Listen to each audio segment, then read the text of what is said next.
Funding for Treasuring Our Natural Heritage has been provided by the National Science Foundation.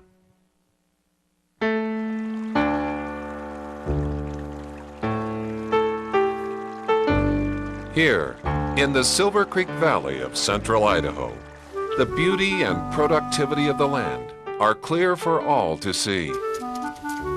Farmers and ranchers enjoy the natural bounty of this high desert valley, and visitors come from far and wide to fish in one of the most famous trout streams in the American West.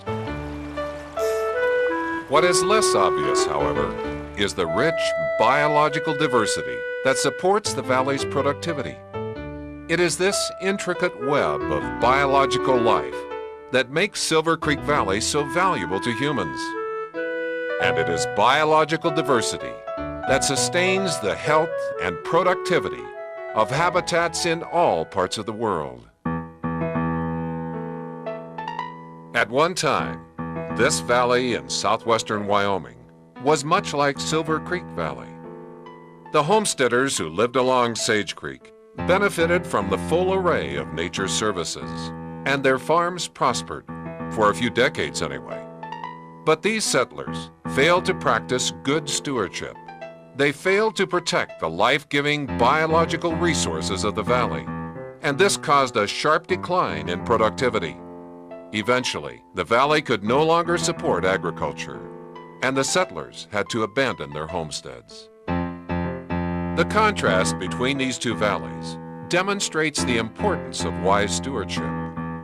It also dramatizes the fact that nature's bounty can be squandered, and that the natural services on which we rely can be lost.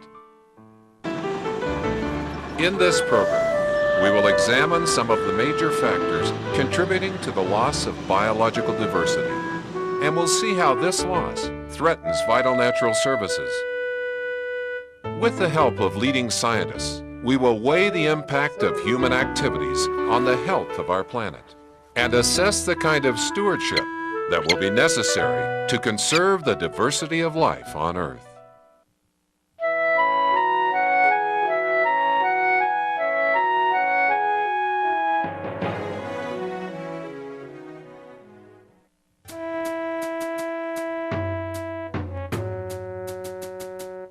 Today, we are living in the early years of a new era in Earth history. For the first time, human beings dominate most of the planet's surface. Through our great numbers and our increasingly powerful technologies, we are altering vast stretches of the Earth, as well as the global systems that control the planet's atmosphere and climate. This is a new experience for our species, and we are just beginning to ponder the implications of our dominance. Perhaps the most critical issue facing the human family at this moment in our history is how to live in balance with the natural world. That is, how to meet the growing needs of our own species without seriously damaging the natural systems that sustain us. Among the things we are challenged to learn in this new era is how to safeguard critical biological support services. Services such as air and water purification. Clean water is one of the most precious of the natural resources that sustain succeeding generations of humans. We can't live without clean water, and yet pollution threatens this critical asset. Municipal waste, industrial solvents, animal waste from feedlots, and a wide variety of agricultural chemicals contaminate our waterways. But if human beings are responsible for widespread water pollution, we are also capable of doing much to control and even mitigate that pollution. Today, scientists like Chris Hogue are actively searching for ways to reduce water pollution. One highly promising biological approach involves the building of new wetlands to treat polluted waters. This may help offset the loss of natural wetlands that have given way to development. Constructed wetland systems can be placed in a variety of locations where we have problems with the water quality. Constructed wetlands are now being used along portions of the Snake River in southern Idaho to improve water quality. The pollution in this area is caused largely by sediment and chemicals washing from irrigated farmlands. To mitigate the harmful effects of the runoff, several wetlands have been constructed adjacent to the Snake River, including this one at Cedar Draw. The constructed wetland system on Cedar Draw is located in an old trout farm. And now we've planted a variety of different wetland plants, native wetland plants that are found in this area, so we can test those plants to see how efficient they are in cleaning up the water. As you look at the water, you can see that it's not very clear. You can't see to the bottom. And this is because we have quite a bit of sediment in it. We also know from water quality testing that the water has a high amount of nitrate, which is a type of nutrient used in fertilizer and agriculture. We want to be able to treat this water and clean it up through natural biological means before it enters the Snake River. Thus far, the Cedar Draw constructed wetland has proven highly effective in removing pollutants. We've found that it removes about 86% of the sediment in the water. We've found that it removes total nitrogen about 76%. That's very encouraging when you consider that the wetland is also providing wildlife habitat and a variety of other functions. For many farmers, constructed wetlands represent a promising way of mitigating pollution caused by their agricultural operations. Neil Polson is a grain farmer in American Falls, Idaho, who has embraced the concept as part of his commitment to good stewardship. First of all, there was a growing interest in the Snake River Valley toward river water quality. In fact, there's even been some threats I read in the newspaper about litigation. And I'm neighbors to Chris Hogue, who is a wetland ecologist, and in visiting, I learned about ways that one could use wetland plants to possibly remedy some of that pollution. Neil came to me and he asked me if I thought that this wetland would work on his farm. And I said I thought this technology was coming fast, and I thought it was very important, and I thought that it would work. You're really better off if you do something yourself in your own way to solve a problem instead of waiting for some court or some bureaucracy to tell you what you have to do. So we need to get busy and figure out a way to solve some of these stewardship problems that we have as farmers. For Neil Polson, good stewardship and good business practices go hand in hand. Oftentimes in the short run, the way to make the most profit is perhaps not to worry about the environmental consequences of what one does. But with any kind of long-range view, it's usually not profitable to destroy things that you need for inputs. Most farmers understand the importance of water. In this particular valley, if we didn't have Snake River water, we wouldn't be able to produce wheat in this amount of rainfall. In order for the Snake River to serve us in the future, 25, 100 years down the road, we need to be good stewards of the water. So it really is good business to be good stewards in the long run.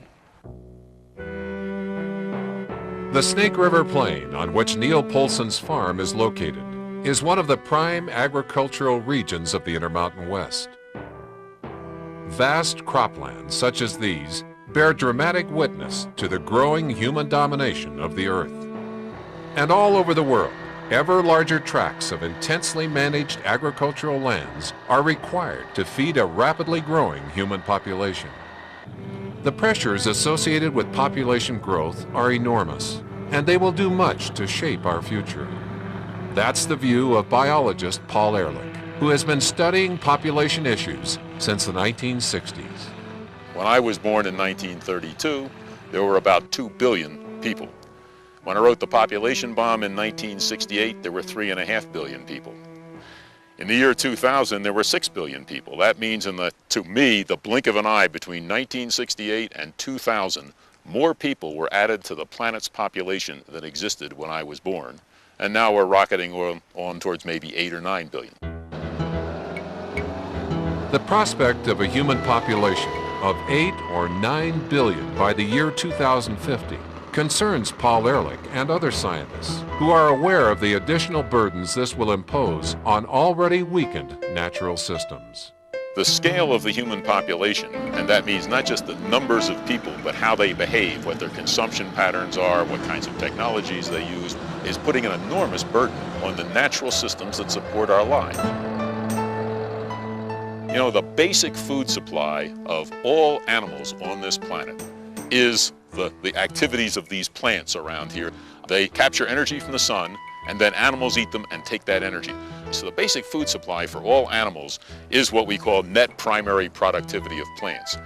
Right now, human beings are using 40% roughly of that net primary productivity.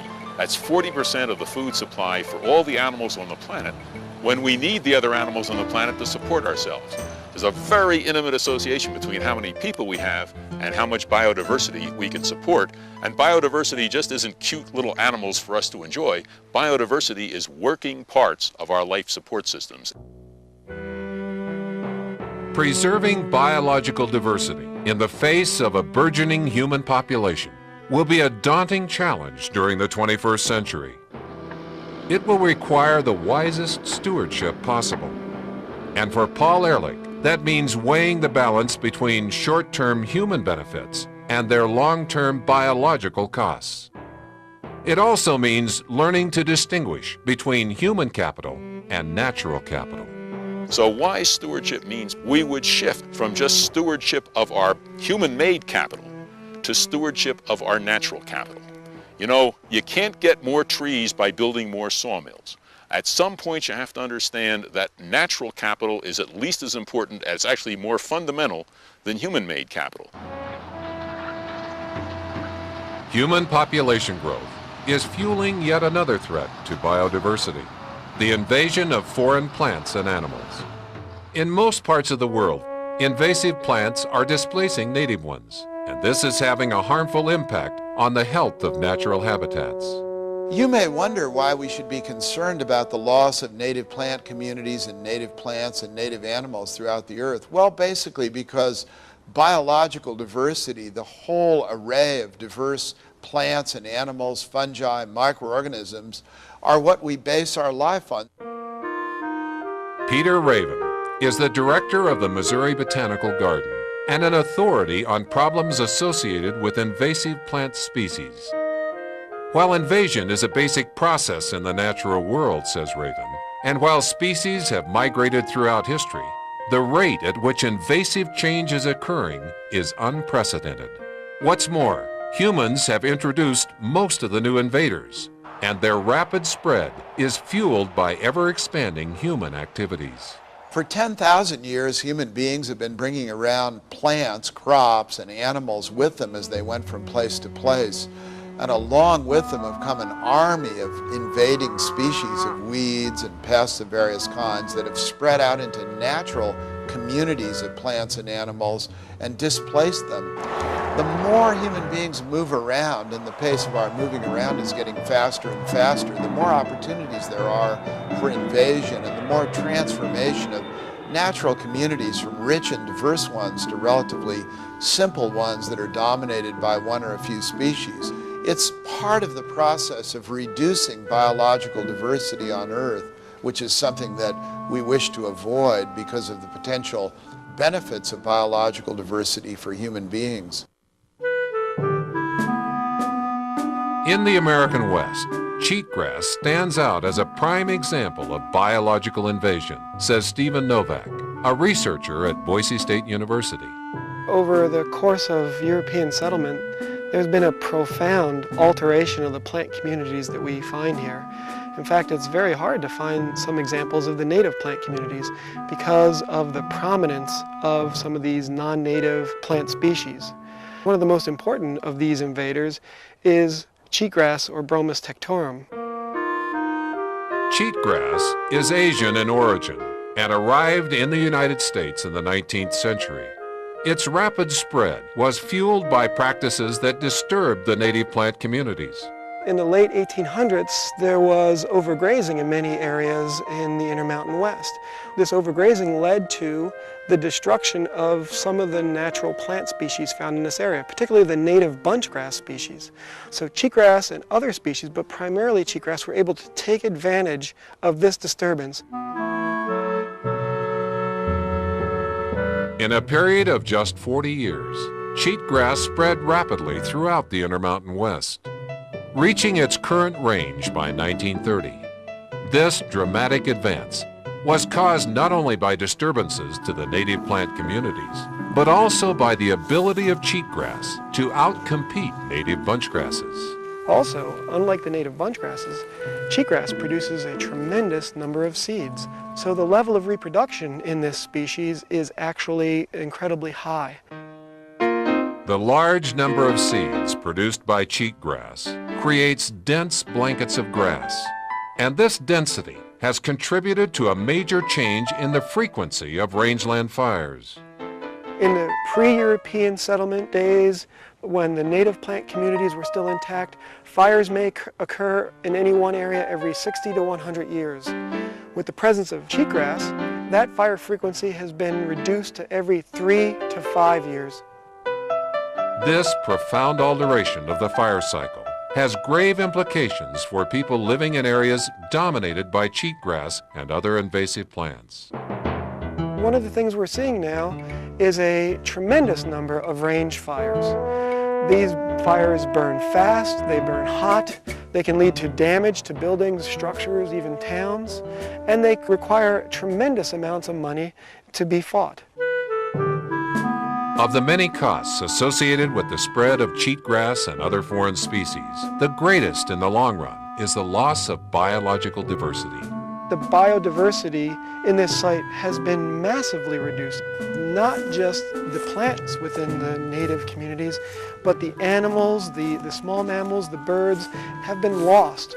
And it's hard to say whether that biodiversity can ever be replaced or restored to an area like this that is so thoroughly dominated by non-native invasive species. The introduction of foreign species is but one of a host of human-related impacts that are reshaping habitats on a broad scale. Scientists estimate that between 1/3 and 1/2 of the Earth's land surface has already been significantly altered by human activity. Urbanization continues to consume sizable amounts of land every year, while grazing, logging, mining, and agriculture also take a toll on natural communities. Habitat losses usually have a ripple effect, with impacts often being felt hundreds and even thousands of miles away. This can be seen with migratory land birds, says ornithologist Charles Trost.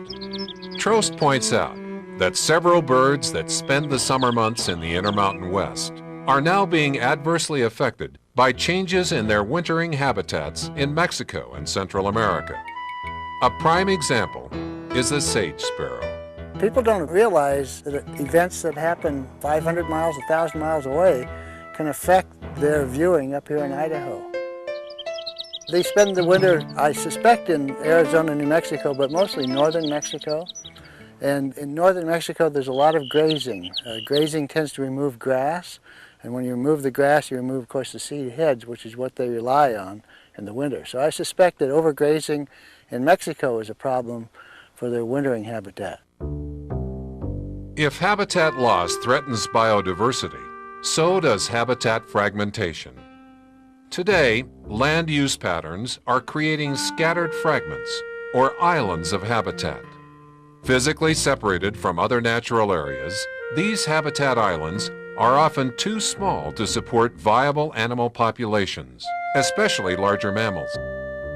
And as formerly widespread populations are reduced due to fragmentation, they become more vulnerable to local extinction within the fragments. Those are the findings of William Newmark, a researcher at the Utah Museum of Natural History in Salt Lake City. Many ecologists are now recognizing that we're entering the 6th major extinction spasm in the Earth's history. There are some estimates that current rates of extinction worldwide are anywhere from 1,000 to 10,000 times the normal background rate. And this is almost entirely a result of habitat loss and fragmentation. William Newmark conducted a well-known study of the extinction rates of mammals in western North American parks. He examined a total of 14 parks, 10 in the United States and 4 in Canada. His results showed that all of the parks in the western U.S. have experienced some local extinctions, with one park losing as many as 6 species of large mammals since park establishment. Newmark's study also revealed a clear pattern. Smaller parks have lost more species than larger parks. And what this pattern suggests is that the insularization of the parks, the fact that the parks are now becoming more similar to habitat islands, was a major factor responsible for the loss of large mammals in these parks. There was a notable exception, however: the assemblage of parks in Canada, including Yoho, Banff, Kootenay, and Jasper, experienced no local extinctions. The most important reason, says Newmark, is sheer size. The total acreage of the Canadian parks is twice that of Yellowstone and Grand Teton National Parks combined. The clear implication of Newmark's research is that larger mammals require larger tracts of land, and that in order to conserve these species, it is necessary to overcome the negative effects of habitat fragmentation. One of the things we're learning is that it's very important to maintain connection between protected areas. And one of the most effective means to maintain connection between protected areas is through the establishment of wildlife corridors. It, in fact, is quite feasible to connect all the large parks in western North America with a series of wildlife corridors. We have the land. I think we know what to do. If we want to conserve biological diversity, not only for ourselves, but for future generations, this is essential that we start moving in this direction. Habitat fragmentation need not occur on a large scale to be damaging. Fragmentation on a lesser scale can also be harmful, especially to small animals. Yeah, this is a male, look. At certain areas within Yellowstone National Park, for example, spotted frog populations have been heavily impacted by fragmentation of their historic habitat. When people usually talk about habitat fragmentation, they think on a fairly broad spatial scale with, larger animals like grizzly bears or wolves that are capable of moving hundreds of miles. But the same principles can apply to much smaller animals. Charles Peterson is a herpetologist at Idaho State University. He and a fellow researcher, Deborah Patla, are engaged in a long-term study of spotted frog populations in the Lake Lodge area at Yellowstone National Park. The amphibians are a particular concern to scientists because they represent a kind of early warning system, signaling environmental changes that may in time affect humans. I'm often asked why amphibians, in particular species like spotted frogs, are important. One of the reasons why people are so concerned about amphibians is because they may be indicating environmental problems that may be affecting humans in the future. The analogy is used of the canary in the coal mine, where a canary would indicate problems in the air quality in a mine, giving the miners an early warning. And some people have likened that to amphibian responses to ultraviolet radiation or to pollutants. The location being studied by Peterson and Patla is extremely valuable from a scientific standpoint because there is reliable information about frog populations at the site dating back to the 1950s. When this area was studied in the 1950s, there was a very robust population of spotted frogs, numbering about 1,800 animals. When we began our study in the 1990s, our population estimates revealed that the population had declined about 80% in comparison to the 1950s. In their efforts to understand the causes of the dramatic decline, the scientists look closely at the frogs' migratory patterns. They have to go to one area that's suitable for breeding, other areas where they can safely spend the winter, and other areas to forage during the summer. Because frogs need to move to different areas, this makes them very vulnerable to human-caused changes in the habitat. The evidence points to human development, especially the building of a new road, as the principal cause for the decline of the frog population in the Lake Lodge area. Prior to construction of the road, frogs could migrate freely between their breeding ponds, the meadow where they forage in the summer, and their winter hibernation sites along Lodge Creek. But the new road interrupted their route and cut them off from their winter hibernation area. Habitat fragmentation on this scale can be quite insidious because we look at the world at a different scale than a frog does. Population declines become more understandable if they're put within a spatial context, and you realize that roads or buildings can create barriers to movements and may thus result in population declines or even extinctions, local extinctions. Extinction rates are currently in the range of hundreds to thousands of times the rate prior to human dominance. With so many organisms now facing extinction, it's important to recognize the cascading effects that can be triggered by the loss of individual species. While the disappearance of any species will affect the fortunes of other living things, certain plants and animals play especially critical roles in their communities. Scientists recognize this when they describe them as keystone species. The term comes from architecture and refers to the stone at the top of an arch. Once the keystone is in place, it locks all the other stones in position and stabilizes the structure. When keystone species disappear from a natural habitat, their loss can have a disastrous effect on the entire community. There is probably no better example of a keystone species than the industrious beaver. By constructing dams and ponds, beavers create marshlands that alter the flow of water and nutrients, and that profoundly affect the composition of plant and animal communities. Literally thousands of species, including aquatic insects, trout and salmon, birds, bats and other mammals, and a wide variety of microorganisms, depend on the wetlands and riparian habitats created by these powerful landscape engineers. The web of interdependence, linking the fortunes of species, can also be observed in relation to smaller keystone animals. In certain desert areas, the humble kangaroo rat plays a keystone role, says Jim Brown. Yeah, let's see, we got 2 kangaroo rats.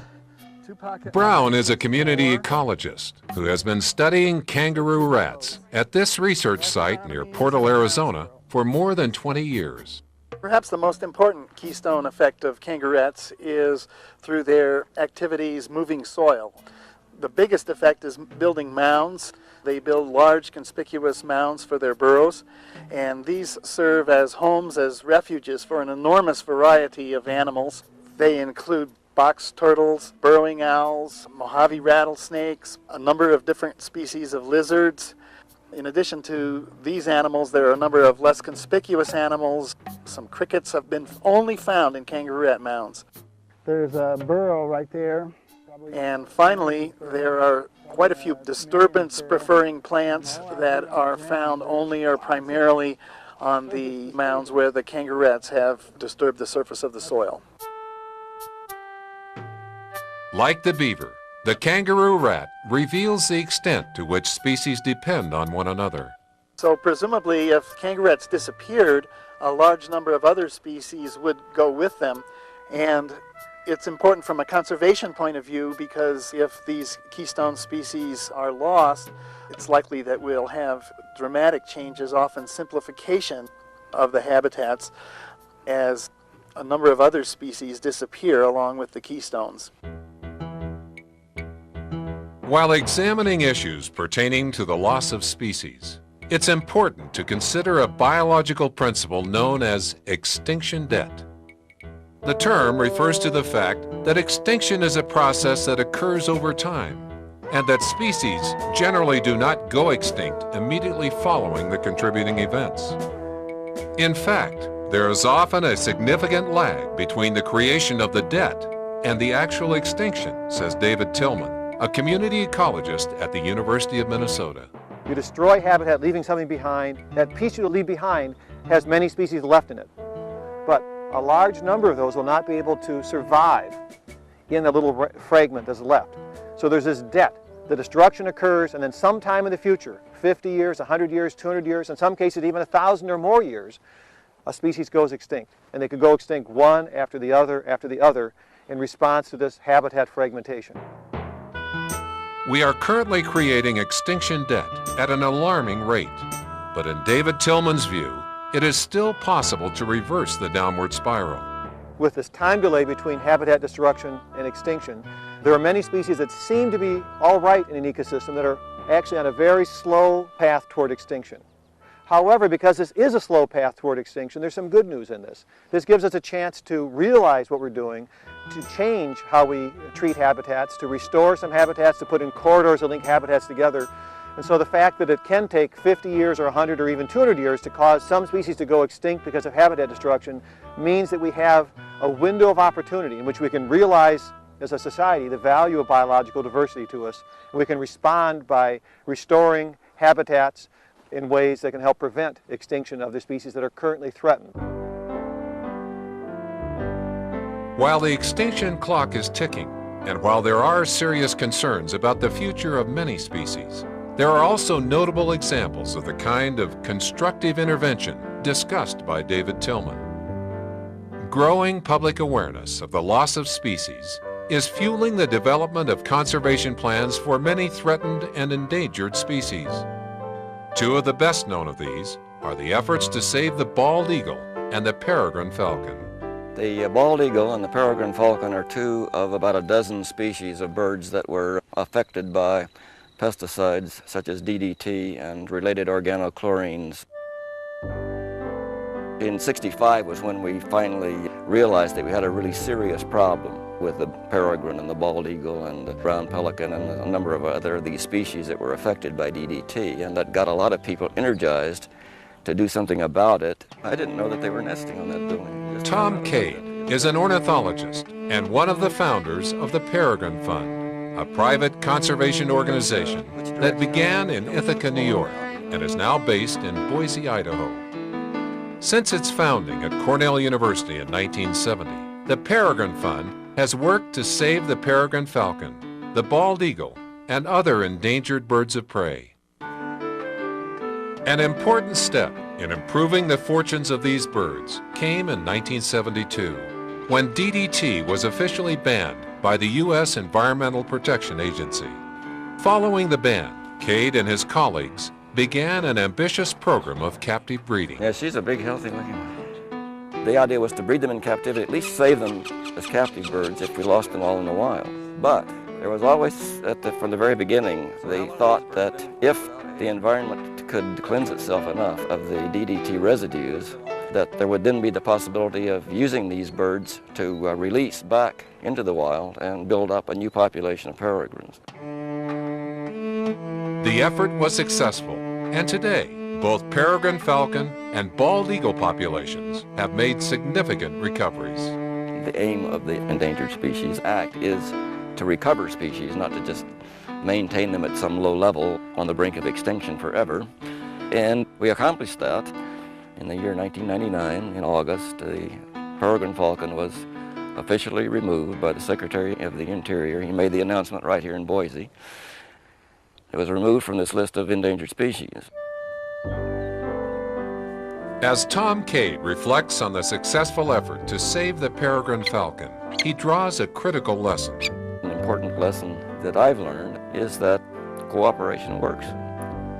Both the bald eagle and the peregrine programs in particular have been, I think, fine examples of how people have set aside their differences and worked together for a common purpose. People got so caught up in the idea of bringing these two species back that they forgot that they didn't like each other in some cases. And they worked together, and we had federal agencies.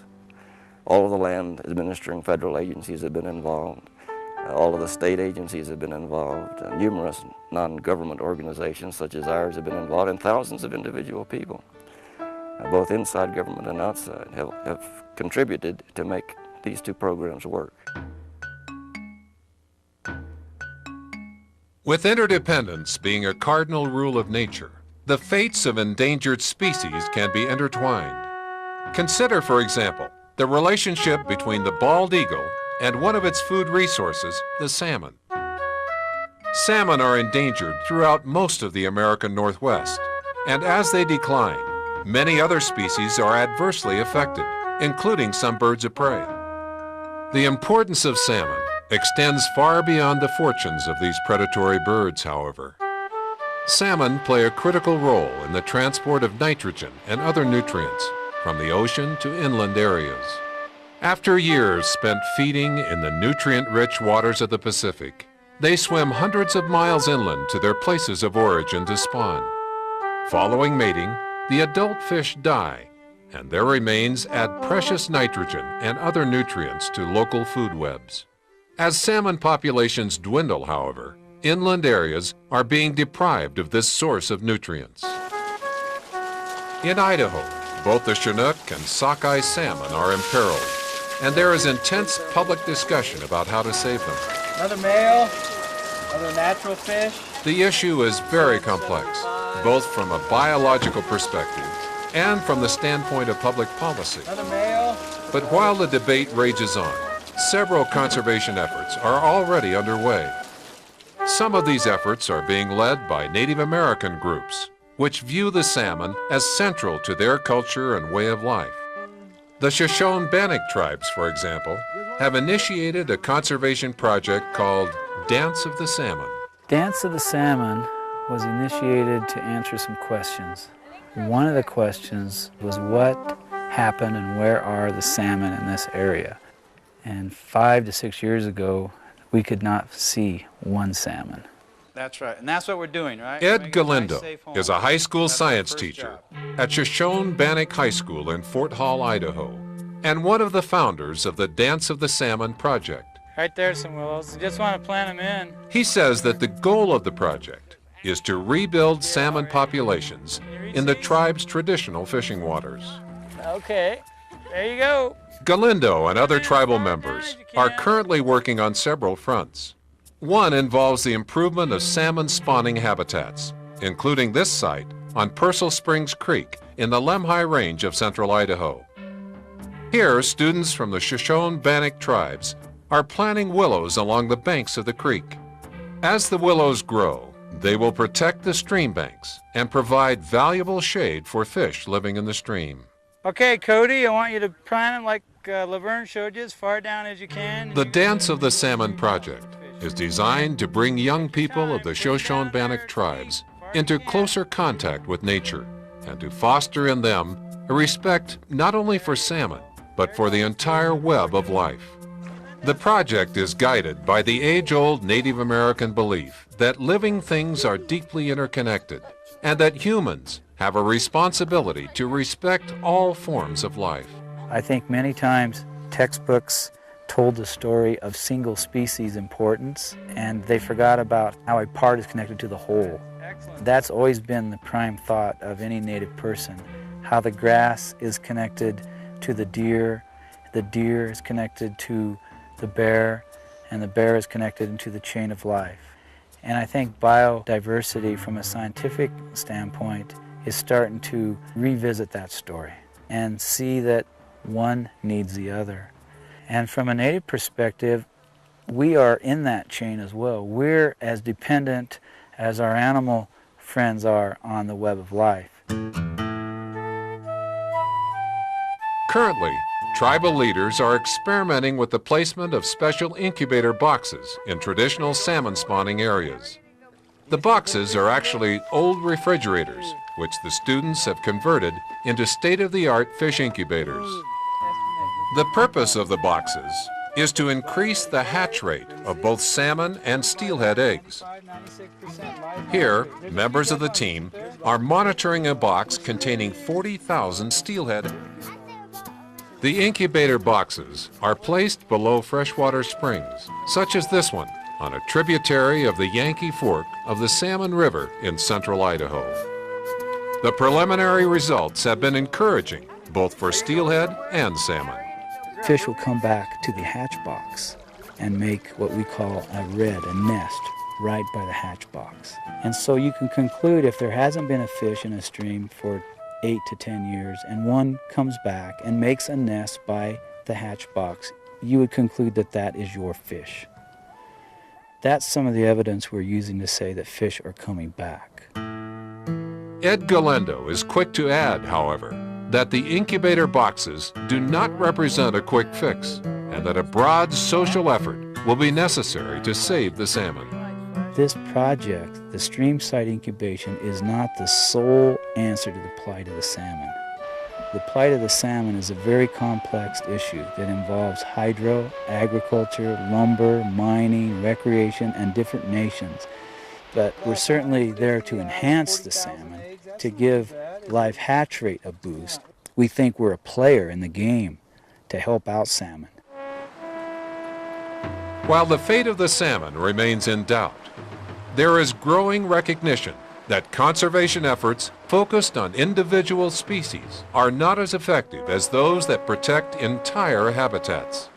The logic is simple. If critical habitats can be preserved, then the whole community of species living in those habitats will benefit. That's the thinking behind another conservation project being organized by the Shoshone-Bannock tribes on their Fort Hall reservation. Okay, Nolan, just grab this right here and just pull it back. Laverne Bronco, the natural resources liaison for the tribes, is leading an effort to restore habitat along the West Fork of Bannock Creek, which has been degraded by overgrazing.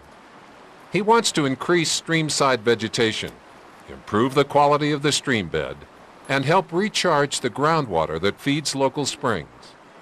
To accomplish this, Bronco is counting on help from nature's engineer, the beaver. You make a family now.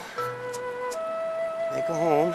The lack of shrubs and trees along the creek indicates that beavers have been absent for some time.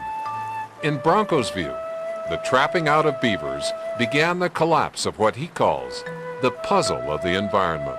When you start taking away pieces of the puzzle, the whole puzzle will collapse on you.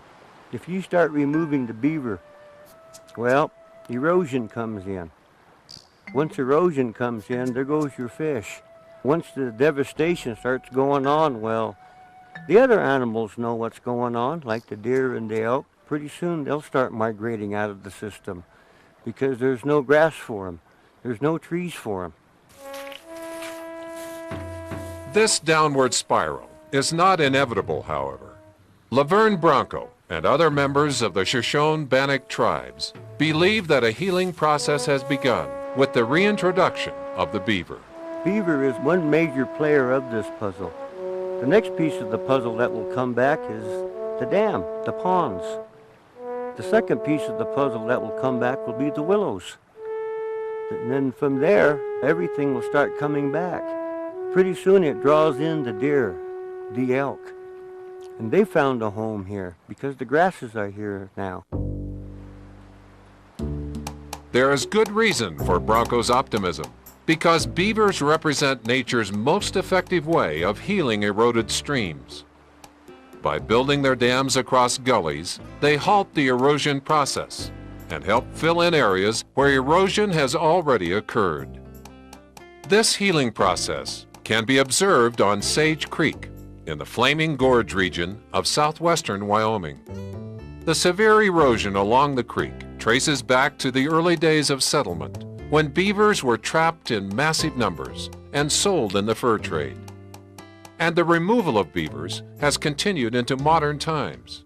Nevertheless, a few beavers remain, and where they are active, their healing effects are readily apparent. Although very few beaver remain within the Sage Creek drainage, where they do exist, you can see a marked difference where their historic role as ecosystem builders continues to help rebuild the gullied-out stream bottom. Bruce Smith is a fisheries biologist who has observed the process of erosion along Sage Creek for nearly a quarter of a century. He has also witnessed the capacity of beavers to repair that erosion. This is a new beaver pond built within the last 30 days, and as it ages, it will gradually fill in with sediment. The vertical wall on the far side will start to slump and cave in.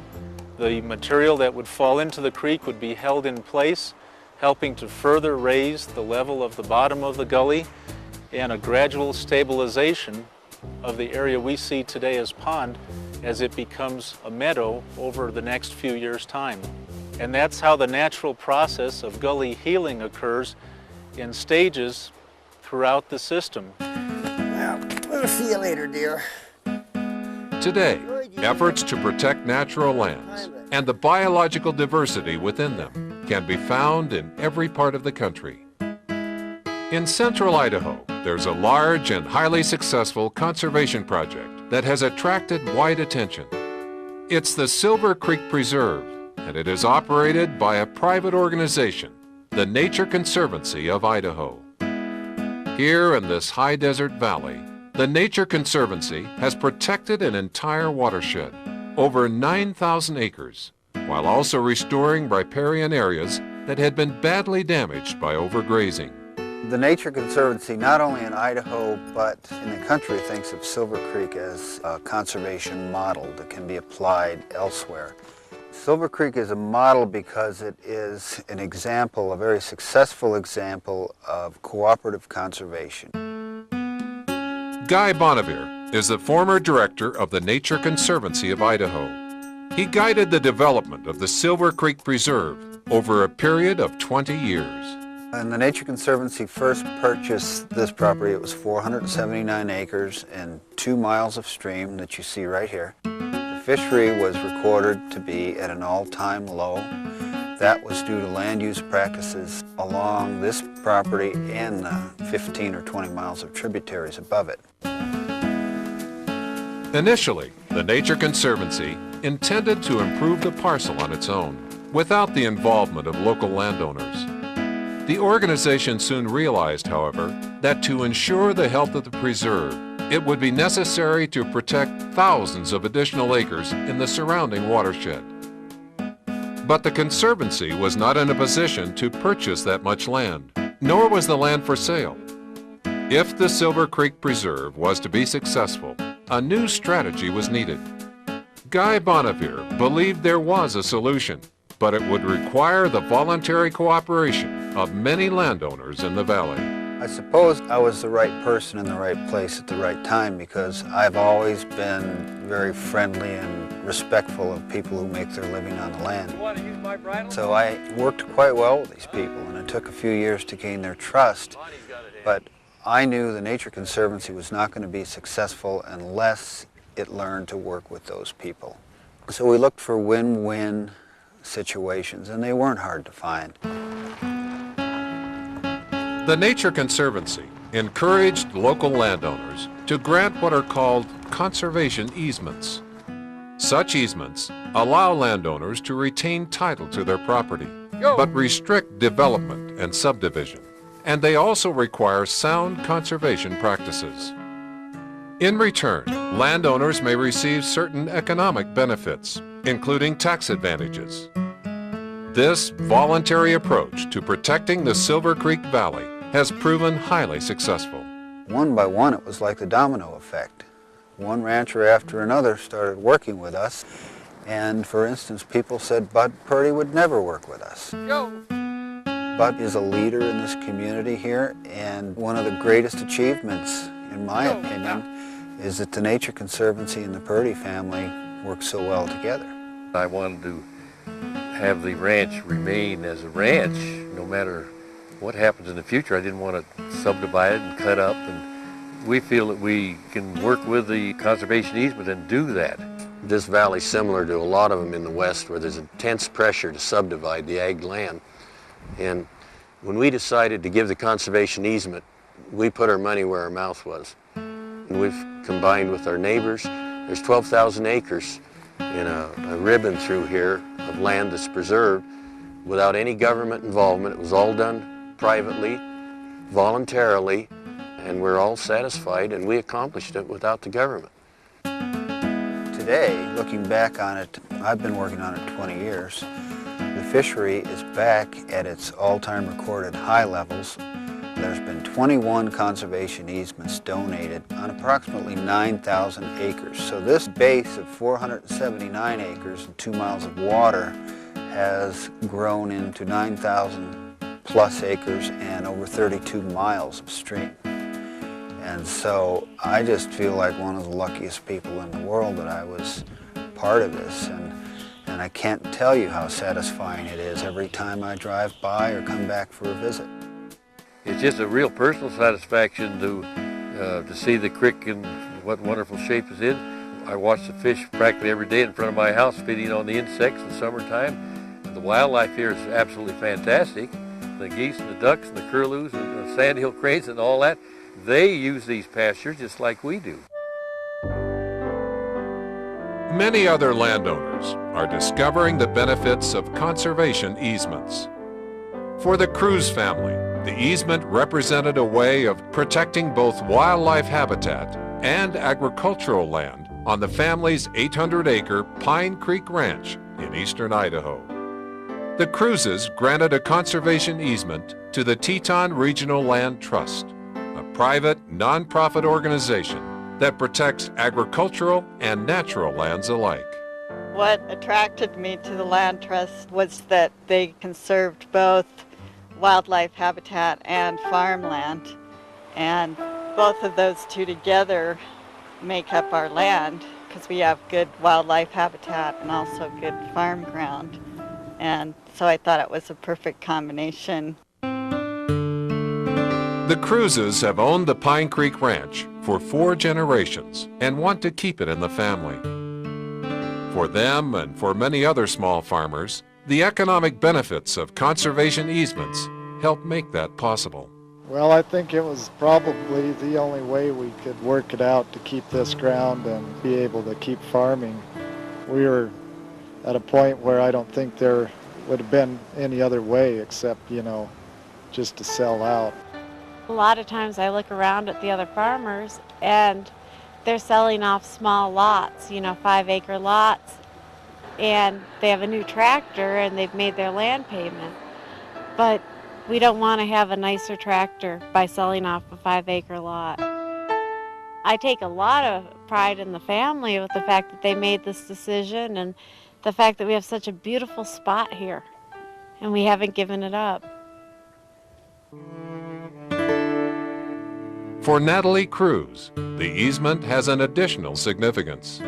One of the main satisfactions that I have from it is just the fact that we've done as a family a part in keeping the planet healthy by preserving and conserving the land. And that's the way I look at it, is that this was kind of our part of helping the planet stay healthy. And that's more of a global perspective, I guess, but that's the satisfaction I get out of it. In their own way, the members of the Cruz family are contributing to planetary health. They and the other wise stewards featured in this program demonstrate practical ways of conserving biological diversity and protecting the natural systems on which we depend. The challenge facing us at this moment in our history is how to apply their examples on a larger scale. How to move from wise stewardship in our own backyards to wise stewardship in our regions, and ultimately around the world. I think we have to be able to look ahead 1,000 or 2,000 years, that just as we can with history right now, look back 1,000 or 2,000 years. We have to look to our future in ways that humans never had to do before when humans weren't a driving force. Humans are now the driving force controlling where the world is going and what it is doing. We have to take responsibility for our actions now and ask what kind of a world we're creating. And I think when we do this, when we ask where we're going, we're going to realize that we have to be much better stewards of nature. We can't afford to live as we have been living, in the sense that we're not living in harmony with the earth. We have to find new ways of thinking and new ways of acting, from a moral perspective, from an ethical perspective, and simply from an operational human perspective. I'm sure we will find those ways as educated people learn to make choices that lead to the wise stewardship of the earth. The future can be very good, but how good it is will depend entirely on us and the actions that we choose to take. To purchase a copy of this program, call Idaho Public Television toll-free at 877-224-7200. The cost is $19.95 for this program and $49.95 for the full 3-part series. For more information about biological diversity and educational materials available through the Natural Heritage Center, please visit the website below.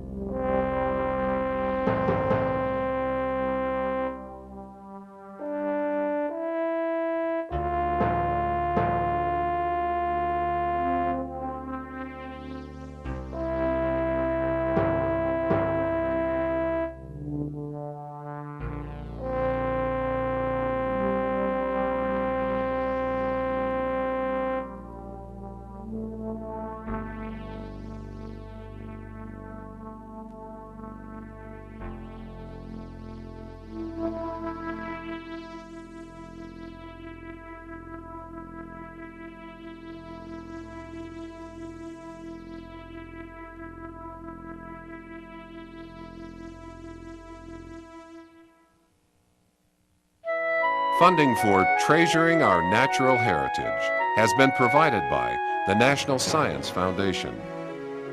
A presentation of the Natural Heritage Center and Idaho Public Television.